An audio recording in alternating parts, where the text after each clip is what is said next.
So in my last video when I was talking about dead cowboys, I wasn't trying to make fun of people that cowboy camp. I've camped with a lot of people on thru hikes at cowboy camp, and most of them do carry a tarp for inclement weather. But ants are another problem for me. I've mentioned this before. You know, if you were doing, say, the Florida Trail, fire ants would be a huge problem, but carpenter ants have climbed all over my tent in different situations. So I like to be enclosed in my tent. But my funniest cowboy camping story would be the first time I did the Arizona Trail.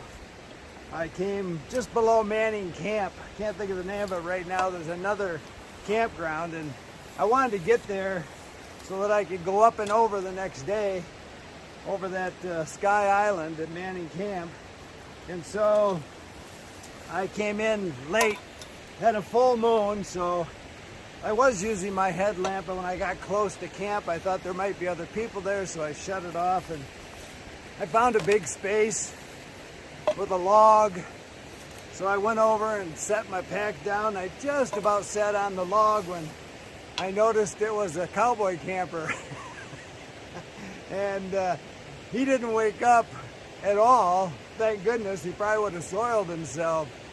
But I crept away and went to the far side of the campground and set up my tent and tried not to disturb anybody, but darn near sat right on him.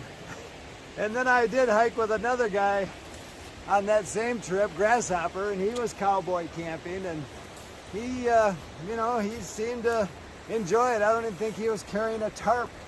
But I can tell you, having hiked Arizona a lot, it varies. The terrain varies, the climate varies. It's all about elevation, but even if you're doing the Arizona Trail in March and April, you know, last year there was a bad sleet storm. I was going south for 100 miles and just kind of checking out how much traffic was going north. And we got into a big sleet storm, and that wasn't up at elevation. That it was probably worse up there, the people that got caught up there, but that was down on the floor. So you never know what you're going to run into, and you just have to decide where your misery level is. Keep smiling.